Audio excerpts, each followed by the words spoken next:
जिस तरह ये माल्टा छिलके के होते हुए ऊंचाइयों में है और छिलके के बगैर गहराई में डूब गया, बिल्कुल इस तरह औरत अगर पर्दा करे और मर्द अपनी निगाहें नीचे रखें तो ये दोनों दुनिया में इज्जत की बुलंदियों और आखिरत में जन्नत की बुलंदियों में रहेंगे। लेकिन ऐसा तब होगा जब किसी मुआशरे के मर्द को निगाहें नीचे रखना और औरत को पर्दा करना सिखाया जाए, क्योंकि इंसान को जिंदगी कैसे गुजारनी है, इसका रहन सहन कैसा होना चाहिए, ये तमाम बातें हमें हमारा मुआशरा ही सिखाता है। यानी मुआशरा जो बीज बोता है वहाँ के रहने सहने वालों में इसके असरात मुरतब होना शुरू हो जाते हैं। आज बरसगीर में आए रोज रेप के केसेस में अगर इजाफा हो रहा है तो इसमें कसूर हमारे मुआशरे का ही है, क्योंकि जिस मुआशरे में जिस चीज को फोकियत दी जाती है वहाँ की नस्लें भी इन्हीं कामों में पड़ जाती हैं। चूंकि पाको हिंद में पिछले 50 सालों से अवाम पर सबसे ज्यादा असर रसूख मीडिया का बन चुका है, यानी हमारा मीडिया हमें जो दिखाता है हमारी अवाम आस्ता आस्ता इस पर अमल दरामद शुरू कर देती है। लिहाजा हमारा मीडिया भी पिछले 50 सालों से ड्रामों, फिल्मों और गानों में मर्द और औरत की कहानियां ही दिखाता आ रहा है, और हमारा मीडिया अभी आस्ता आस्ता मर्द और औरत का लिबास उतार ही रहा था कि सोशल मीडिया आ गया, जहां कुछ चंद टके की इज्जत वाली नाम नेहाद फेमिनिस्टों और अदाकाराओं ने नीम बरहना होने के साथ साथ आस्ता आस्ता हमारी आवाम को स्कैंडल्स की लत लगाना शुरू कर दी।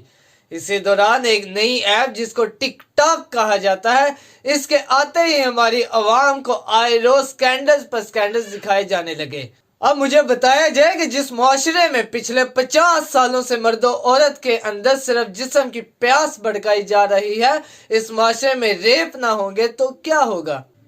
आज हमारे तलीमी निज़ाम में भी तो अपनी तमाम तालीमात और रवायात को नज़रअंदाज करके अंग्रेज़ों के निसाब को फोकियत दी जाती है।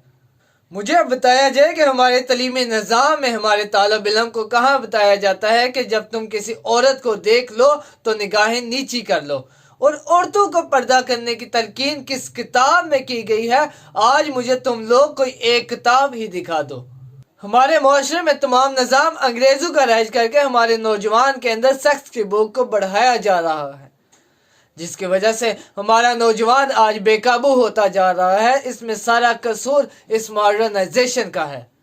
अब इस माशरे को या तो अपने नौजवानों की शादियां वक्त पर जवान होते ही करना होगी, या फिर रेप के केसेस का अंजाम ऐसे ही भुगतते रहना होगा। आज इस माशरे में शादी महंगी तरीन कर दी गई है कि शादी करने के लिए तुम्हें लाखों रुपए दरकार हैं, और जना इतना आम कर दिया गया है कि जना करने के लिए तुम्हें सिर्फ एक कमरा अरेंज करना है।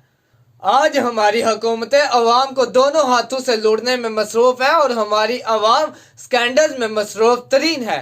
तो ऐसे मुआशरे से मैं ये कैसे तवक्का करूं कि ये मुआशरा भी कभी तरक्की करेगा। जो हालात चल रहे हैं, मुझे तो अगले 100 साल तक इस मुआशरे में कोई अच्छा लीडर नजर नहीं आ रहा।